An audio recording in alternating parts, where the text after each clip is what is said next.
This has to be the right way.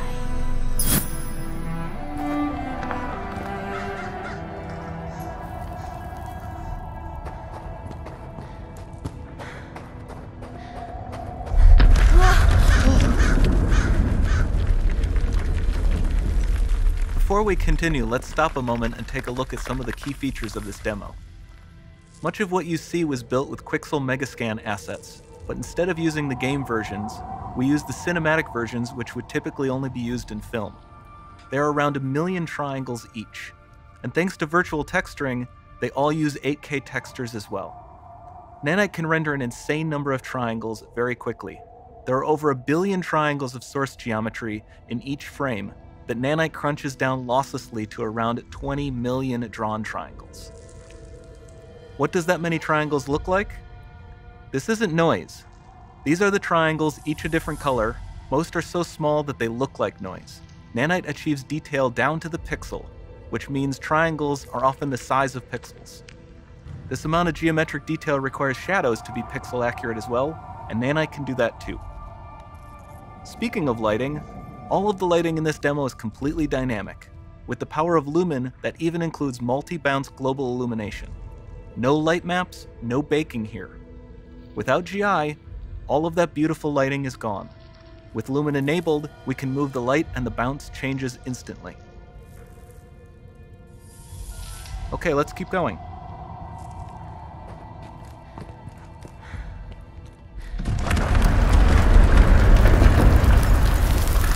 We've made some great additions to our audio system as well.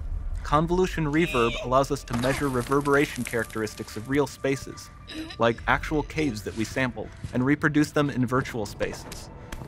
Sound field rendering allows us to record and playback spatialized audio.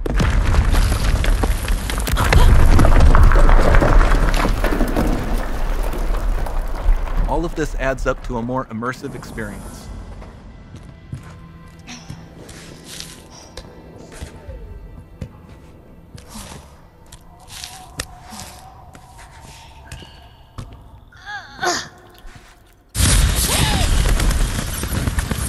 This swarm of bats was created with our Niagara effects system. Particles in Niagara can now talk to one another and understand their environment like never before.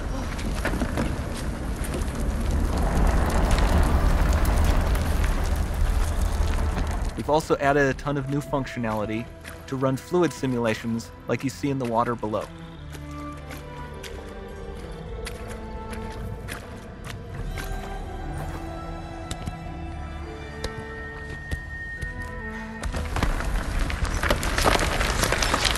The demo runs on our chaos physics system.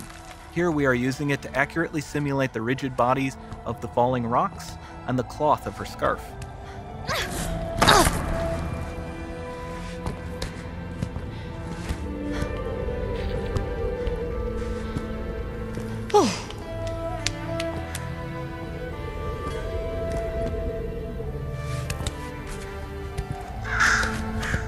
Now that the environment is so complex, we've needed to greatly improve our animation systems to adapt.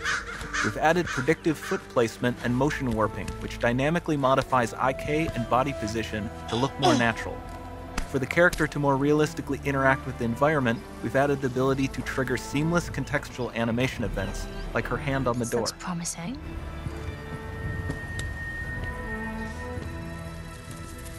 Dynamic GI is amazing, not just for speeding up iteration, but also for its impact on gameplay. Nice. Any light source can move while still having beautiful bounce lighting. Dynamic illumination means specular as well, which you can see on all the metal surfaces. You can even see the Niagara-powered bugs reacting to the light. Lumen not only reacts to moving light sources, but also changes in geometry.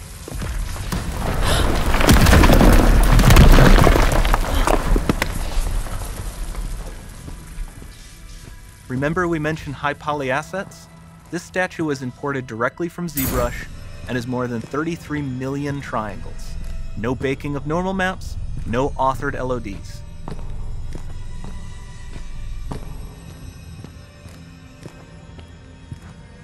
And we can do more than a single statue.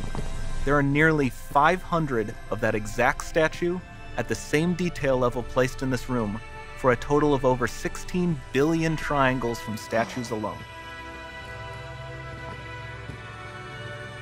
Over this entire demo, there are hundreds of billions of triangles.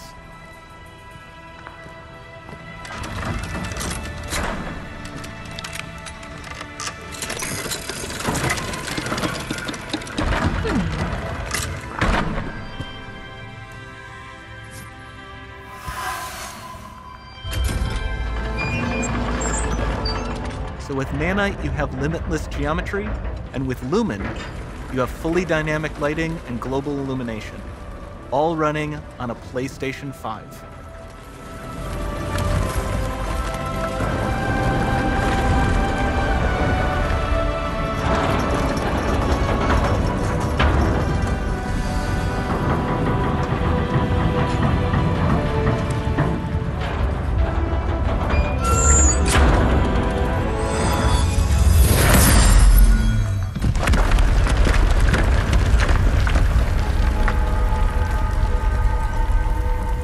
There's not much time left. And this doesn't need to be constrained to small rooms. It can stretch all the way to the horizon. The portal, it's open. Don't fail me now.